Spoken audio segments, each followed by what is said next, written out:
There's a lot of verses. I have about 40 points to add to the bottom of these points that they have. So we're going to read the verses pretty quickly. We're going to move along. This is the last week of this Song of Solomon sermon series, and I practiced all week to say Song of Solomon sermon series. So I succeeded. So, I'm happy about that. But this is the last week of that. So most of this is going to be kind of a summarization of what we've talked about throughout this series. Song of Solomon chapter 7. If you don't have a Bible, we can get one for you, but we also have this on the screen. Chapter 7, verse 1, how beautiful are your feet in sandals, O noble daughter. Your rounded thighs are like jewels, the work of a master's hand. Your navel is a rounded bowl that never lacks mixed wine. Again, Solomon coming off with the compliments that maybe are not quite what he thought they were. Your belly is a heap of wheat encircled with lilies. Two breasts are like two fawns, twins of a gazelle. Your neck is like an ivory tower. Your eyes are pool in Heshbon by the gate of Bath Rabbim. Your nose is like a tower of Lebanon, which looks towards Damascus. Now, I don't know if that meant her nose was crooked and no matter where she went, I don't know what he means by that, but he comes back with a good one. Your head crowns you like Carmel, your flowing locks are like purple, and a king is held captive in their tresses. How beautiful and pleasant you are, O loved one. With all your delights, your stature is like a palm tree, your breasts are like clusters. I say, I will climb the palm tree and lay hold of its fruits. Oh, may your breasts be like clusters of the vine, the scent of your breath like apples, and your mouth like the best wine. She comes in and says, it goes down smoothly for my beloved, gliding over lips and teeth. I am my beloved, his desire is for me. Come, my beloved, let us go out into the fields and lodge in the villages. Let us go out early to the vineyards and see whether the vines have budded, whether the grape blossoms have opened and the pomegranates are in bloom. There I will give you my love. The mandrakes give forth fragrance, and beside our doors are all choice fruits, new as well as old, which I have laid up for you, O my beloved. Song of Solomon, chapter 8. Happy Mother's Day, everyone. Oh, that you were like a mother to me who nursed at my mother's breast. If I found you outside, I would kiss you, and none would despise me. I would lead you, bring you into the house of my mother, she who used to teach me. I would give you spiced wine to drink, the juice of my pomegranate. His left hand is under my head, and his right hand embraces me. I adjure you, daughters of Jerusalem, that you not stir up or awaken love until it pleases.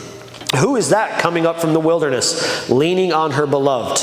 Under the apple tree I awakened you. There your mother was in labor with you. There she who bore you was in labor. Set me as a seal upon your heart, as a seal upon your arm. For love is as strong as death. Jealousy is fierce as the grave. Its flashes are flashes of fire, the very flame of the Lord. Many waters cannot quench love, neither can floods drown it. And if a man offered for love all the wealth of his house, he would be utterly despised. Now here's some others that join into this passage, and they say, we have a little sister, she has no breasts. What shall we do for our sister on the day when she is spoken for? If she is a wall, we will build on her a battlement of silver, but if she is a door, we will enclose her with boards of cedar. I know that wording is kind of strange, but basically what they're saying is, a mistake that so many in our culture make is we allow our children to decide so many things about attractiveness. And what they are saying is, hey, it's not up to your children to decide for themselves. It is up for you as the parent and the guardian of the child. It's not up for them to decide, oh, well, we're comfortable doing this. Well, what does the Bible and your parents decide? This is what they're enforcing here. She says, I was a wall. My breasts were like towers. Then I was in his eyes as one who finds peace. Solomon had a vineyard at Baal-Hamon. He let out vineyards to keepers. Each one was to bring for its fruit 1,000 pieces of silver. But my vineyard is my very own. It is before me, before you, O Solomon. You may have the thousands and the keepers of the fruit 200. He says, O you who dwell in the gardens with companions, listening for your voice, let me hear it. And she says, make haste, my beloved. Be like a gazelle or a young stag on the mountains of spices. So this is a summation of this series. And in week 1, we said God designed attraction as a gift to pull a husband and wife together. In week 2, we said we should pursue our spouse with a godly marriage. And then in week 3, we talked about s'mores. And then in week 4, we said we're going to fight to be right with, not right about. We spent this whole week last Sunday talking about when we fight, as Christians, we fight to be right with. We don't fight to be right about. And today we're going to talk about this idea that godly marriage is cultivated over a long time or a lifetime. But when I was thinking about this, I decided I probably should ask the question, how many of you know what a cultivator actually is? Does anybody know what a cultivator is? Okay, good. We got people. Okay, all right. So my grandpa used to farm, and I used to grow up farming with him, and we have a picture of a cultivator. This is a cultivator. All right, it is this tool that you drag behind your tractor, or you push in front of you if you grew up like I did. And my dad was like, "You're the tractor, son, push." So you pull this thing behind a tractor, and what it does is it's not very fun. It's not the most fun job in the world, because as you are pulling this cultivator, soil is flipping over and worms are being exposed, and that sounds great. But if you're on the tractor, then all these birds start to follow you to get the worms, and you become target practice for like 200 seagulls. And so I grew up cultivating a farm. It's not fun. Planting is really fun. When you plant for the first time, winter has ended, spring has come, the ground is thawed, and you begin to plant seeds into the ground, and you have this excitement of like, man, this is going to lead to something. There is probably nothing more fun than planting an apple tree and knowing like, man, in a decade, I'm going to have apple pie, I'm going to have this, I'm going to have that. It's super exciting. Harvesting is also a lot of fun. Right? When you harvest things, at least how I grew up, when we harvested things, we would have these big parties at the end of the harvest, corn roast, we'd eat pumpkin pie, we'd do all of these things together, we'd have these big parties, and it was a blast. It was fun. I got to work really late with my grandpa. We'd be out on this tractor harvesting things, and it was a blast. It was really fun. Cultivating is really boring. You've already plowed the ground. It's just doing the same thing you've done over and over and over again. But what cultivating does is so important. So cultivating takes bad, hard ground that has become hard, and it cannot produce life. And you take that ground and you flip that ground over and over and over again. And as you do, what you're doing is you're putting oxygen into the ground.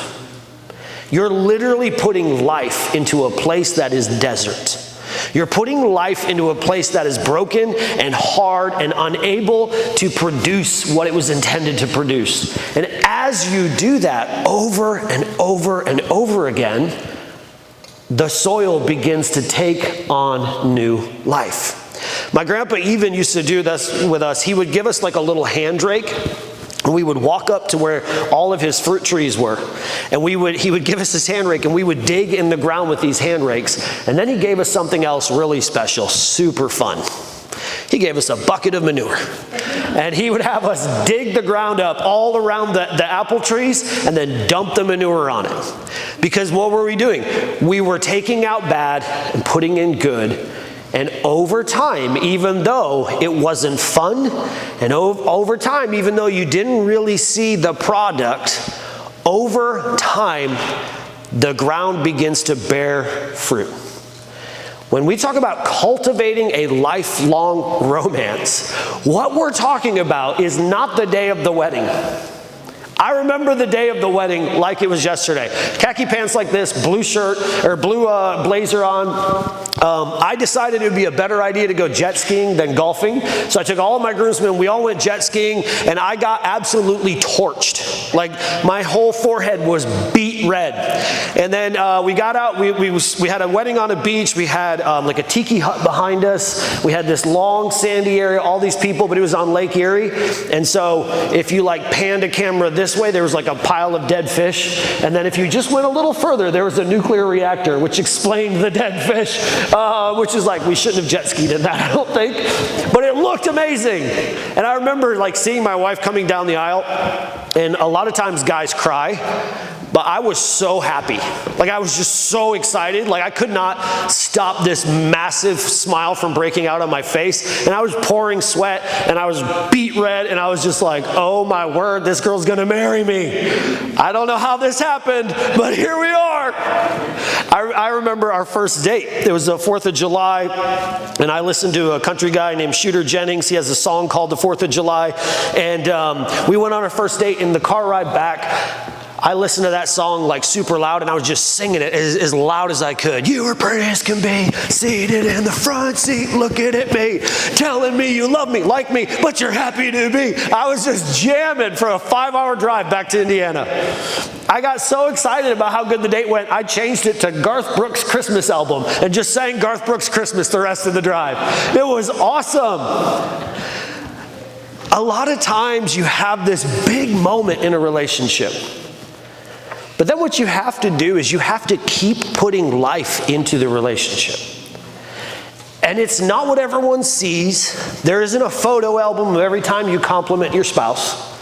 There isn't a photo album for every time you guys hold hands. There's not a photo album for every time you open the door for each other or make something special for each other. There's not going to be this massive, everyone is excited to look at you guys cultivating a lifelong romance.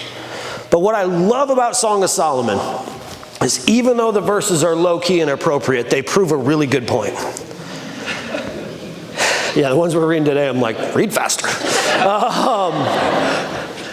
In chapter 8, there's something amazing that happens. It's really powerful.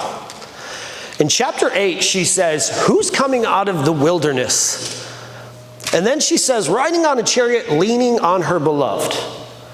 And what she's doing is she is showing the fruit of everything that has happened in the book of Song of Solomon leading up to chapter 8. Because in chapter 2, what she said was, who's coming out of this wilderness with smoke and myrrh and frankincense, and he's got this chariot, and there's armed men running beside him on the chariot. This is the day that she first sees him for their wedding, and she's like, what she's saying is, who's walking down the aisle toward, look at this guy.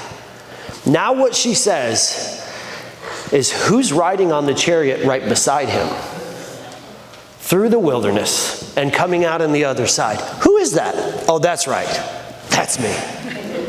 Do you know what she's changed? What's changed in her life is her confidence. She went from like, look at that guy, to I know my place is right beside him. And this is so important. So I just recently did a podcast. This is a plug for Everyday Faith. I did a podcast with this kid, and he was interviewing me about like how we went through in Ohio. I had multiple strokes, then I had a heart surgery, and then I had COVID twice, and then our church had a lot of issues. We're growing. We had COVID. We shut down. We reopened. We had all of these issues, and he's like, "How did you do that?" And I was like, I didn't expect the question, so I didn't have like a clever little statement. And I was like, honestly, the only way I could do it is I knew my wife believed in me. What she's saying is this.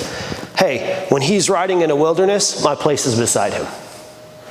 When he's riding up to the temple, my place is beside him. When he's coming out of the wilderness and he's riding towards his throne, I know that my place is right beside him. She has learned her value over time. And then she says, what's really interesting in Song of Solomon chapter 8 verse 10, she says, I was a wall, my breasts were like towers. Then I was in his eyes as one who finds peace. What she is saying is that she is securely confident in her own attractiveness now. And again, this is vastly different than when she met him. Because in Song of Solomon 1, verse 6, she says, do not look upon me because I'm dark, because the sun has looked on me. When she meets Solomon, what does she say? Hey, don't even look at me because I haven't taken care of myself. I'm not ready for you to see me. And in Song of Solomon 8, what does she say? I know that every time he looks at me, he is happy and pleased and at peace with what he sees.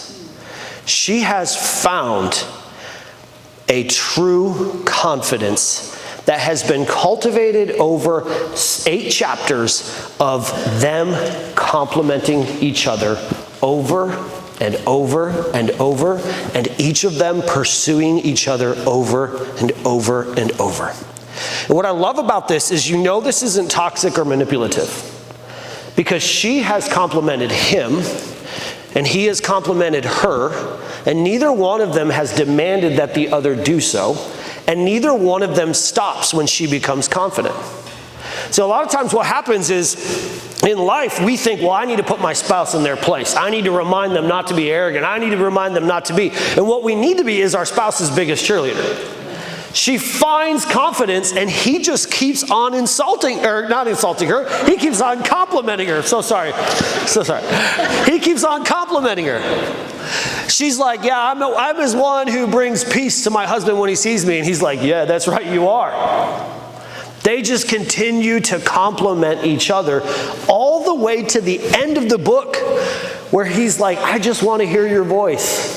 And she's like, yeah, you're a young buck, come chase me. They are complimenting and building and pouring life into each other from beginning to end. And they've gone through a wilderness, they've gone through challenges, they've gone through struggles, and now they're at the castle. And yet, they're both complimenting and cultivating and pouring life into each other. She even goes down in verse 12. She says, my vineyard is my very own. It is before me. Solomon may have thousands and the keepers 200. But then she goes into this thing about my vineyard is my own. What has she learned? She's learned her value. She's learned that her value did not come from him. She's learned that her value came from God, and she's very confident, not only in her place, not only in her attractiveness, but in her value in who she is. She has realized she is more than how she looks. And this is the fruit of 8 chapters of them continually pursuing each other. So that at the very end of the book, Solomon kind of takes a step back and stops talking. And she's like, yeah, I know that he thinks I'm beautiful. And I know that my place is beside him in his chariot wherever he goes. And I know that my vineyard has value. And I know that it's mine. And what I find so often in culture is our culture puts such a heavy emphasis on the beginning of everything. It's all about the first thing. But later on in life, we begin to grow kind of hard spots in our relationship towards each other, and we don't continually put air and life into each other. And so over time, these hard spots become unfruitful, and then we begin to develop this insecurity about ourselves as we begin to get older, and then we begin to just become more hard. And what I find in here is the exact opposite of American culture. Because American culture is all about you're only beautiful when you're young. She's like, I have to lean on him when we ride in a chariot. He's no longer a young buck. But I know that I'm beautiful. And I know that I have value. And this is the product of cultivating a lifelong romance. If you're young, look around at people who have cultivated the thing that you want, and worry and think and focus on what they say and do, not what everyone on social media tells you to do. Because if you just go to any store, you get on any social media, what are they all about? It's all about the pursuit, until you catch the person you pursue, and then it's all done. And then it's about pursuing somebody else. But Song of Solomon is all about they pursue each other, they get married, they cultivate a lifelong pursuit of each other. And at the end of the book, she's like, man, I have so much value, and I am very confident riding beside him in his chariot wherever he goes. And that is where we should all be looking for life and relationship over time. It's not about only the butterflies. Do you remember like the first time you held your spouse's hand and you were like, oh, my hand's sweaty. You're like so nervous. It's about, hey, 40 years later, they're still holding hands. That's what they have developed. It is about them not allowing the marriage to be the end of the pursuit. We get married, end of the pursuit. Now let's pursue something else together. No, you continue to pursue each other. They have kids, they continue to pursue each other together. So, point number 1 in our listening guide is we cultivate a lifelong romance through an intentional pursuit. Cultivate lifelong romance through intentional pursuit. Again in verse 13, you who dwell in the gardens with companions, listening for your voice, let me hear it. She says, make haste, my beloved. Be like a gazelle They are continually pursuing each other, so much so that he just wants to hear her voice, and she calls him a young deer, just like she did in Song of Solomon chapter 2 when they met. They have aged, but they are in pursuit. We need to stay in pursuit of each other. We need to date and hold hands and kiss and send texts and pursue past the honeymoon. Number 2, we need to forge lifelong romance by overcoming challenges. We need to forge lifelong romance by overcoming challenges. This couple has overcome challenges, which we talked about last week. And now the book closes with this wonderful set of verses that so many of us say on our wedding day and have no clue of the context of them. So many weddings we say this: set me as a seal upon your heart, as a seal upon your arm, for love is as strong as death. Do you know the only way you actually know love is as strong as death? When you love someone who walks through death of someone they know. Jealousy, as fierce as the grave. Its flashes are flashes of fire, the very flame of the Lord. You know what we're talking about right here? They're referencing in marriage. That when a husband and a wife love each other, it is like Moses standing on Mount Sinai and the flame of the Lord descends.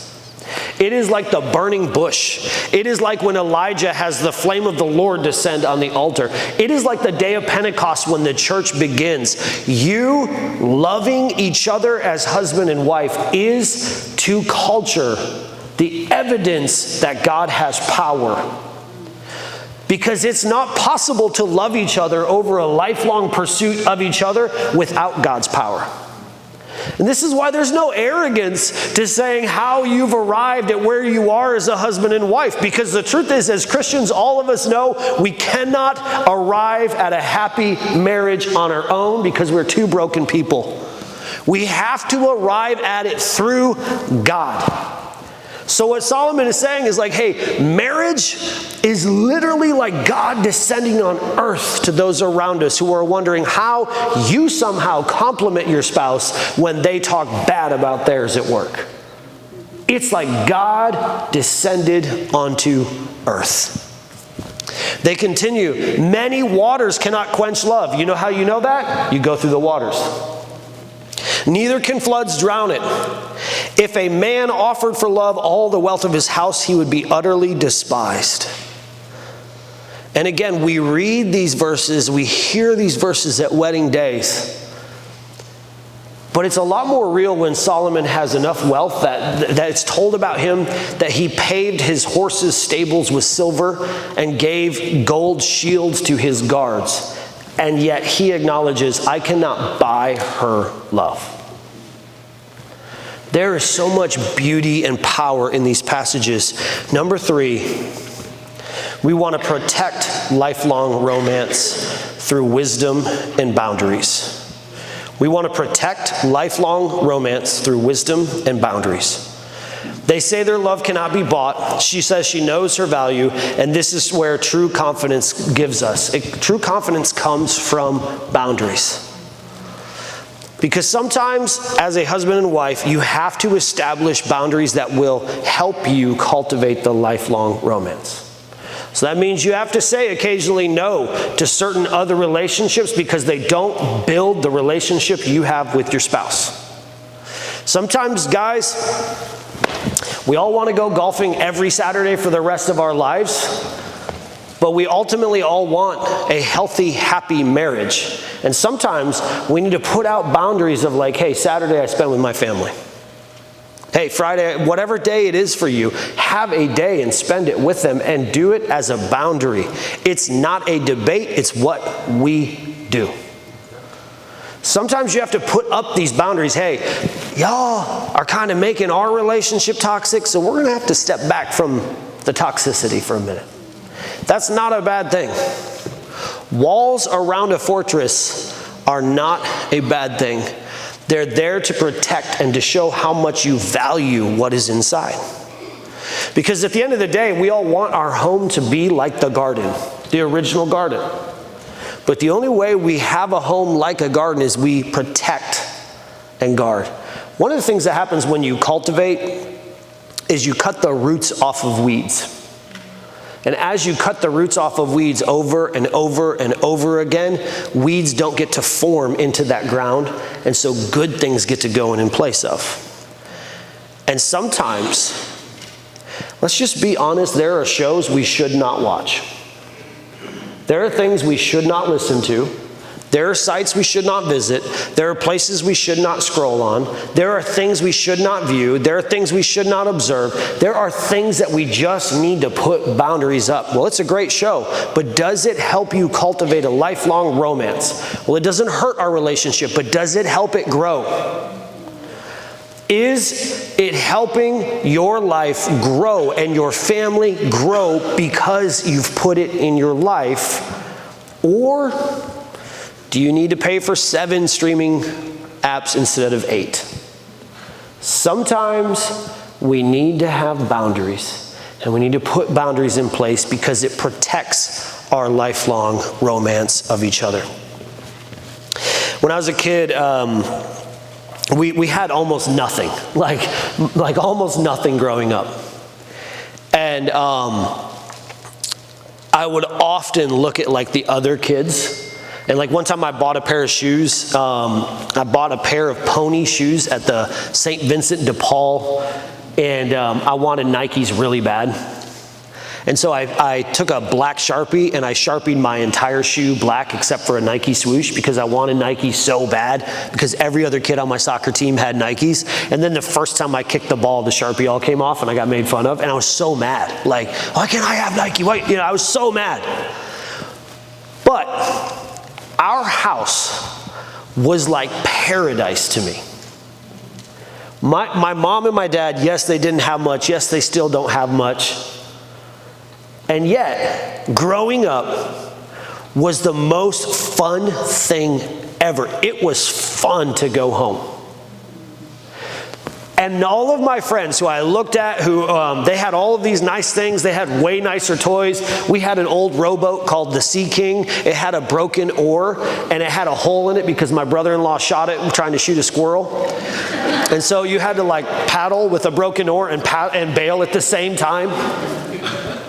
And my friends would come with jet skis, and I'm like, ooh. But we had a peace and a joy that most of them didn't have. And we talk to our parents now about like, how did that happen? And what did they say? They protected their home like it was the absolute center of the universe. So there was no shows that were playing that they did not approve of. There was no games we were playing that they did not approve of. There was no things coming into our house that they did not approve of. And they made our life at home so much fun. So much fun. So we played and we played and we played and we had a blast. And looking back at life, I wouldn't trade what we had at home for all the Nikes in the world. Because we had joy and we had peace and we had fun because they made our home a place that was like a temple. It was like the place you wanted to go. When we got home, my mom would greet us and she would, hey, we're going to do this today. We would go run around and play. We'd do all these things. My dad would come home. We'd go on these walks. And I remember that so much. It doesn't come unless you put up boundaries. Because here's what I learned over time. My dad pastored full time and received one check my dad got. He still has a picture of it. After 2 weeks of serving at his church was $24. But my dad put up boundaries and said, I'm not going to allow money to corrupt us. And he always was present with us. So he worked really hard and yet continued to be around us and didn't let the pursuit of money grow in between him and his family, knowing that we didn't have a lot. And my mom worked really hard to protect our house and to love us and to take care of us and to keep us safe. And now all of us kids work really hard to do the same because of the boundaries they put up. So many of those kids that I was like, man, I wish I had what they had. So many of them. Now when we go home, all they talk about is, I wish my parents raised me like yours did. So put up boundaries on your marriage, on the way you raise your kids, and the way you protect your family. Number 4, lifelong romance tells the right story. It tells the right story. This story ends up being a great story. It has all the good stuff. They're nervous. They fall in love. They have this big fight somewhere in the middle. They come back together. And at the very end, they're in love again. It's everything that we want to watch when we turn on a rom-com or a great love story. Their story is a beautiful story. And so can yours. Your story can be a story of God's redeeming grace and how He pours into us and how we love each other. No matter what circumstances you are in today, your story can tell the right story. It tells the right story when we begin to pursue Him together. It tells the right story when, as each one of us begins to pursue Him, we begin to draw closer to each other. And your story can be a story like theirs, where she, at the end of the book, is like, I have absolute confidence in Him and in me. And I have absolute confidence in us. And their story points to the greatest story ever told, that Jesus Christ came into this world. He lived a perfect, sinless life. He bled, He died, and He saved us. And the Bible says that Christ loves the church like a husband loves his bride. He faithfully serves. He willingly is humble, and He even was willing to die so that we could find life. And He didn't just stop there. He continually cultivates life into us. It's why we gather every Sunday. It's why on Mother's Day, before we go eat something really good, and before we get some flowers and we do all of this stuff, we still sit together and worship, because Christ is cultivating us. He's putting life into us on a weekly, on a daily basis. And someday we'll look back and look at our story, and it will be a beautiful story. And we'll say, it was only possible because of Jesus. One of the ways that we think about Jesus and the way that we think about Him coming to save us is through Lord's Supper. When we take the Lord's Supper, it's a reminder of how much He cares for us, because He was willing to die for us. Right before He died, He served His disciples. Now, in just a moment, Blake's going to sing for us. We're all going to take Lord's Supper together. But I want you to think for just a minute, who did Jesus serve? He served Judas, who betrayed Him. He served Peter, who denied Him. He served the disciples who forsook Him. So often in our marriage, when we're like, well, I don't think they deserve to be served, what would Jesus have done for the church? And how can we serve our spouse like He served the church? It's a lot to reflect on today. So Blake's going to sing, and we're going to reflect on this together. When you're done reflecting, you can join him in singing, and then we'll take the Lord's Supper together.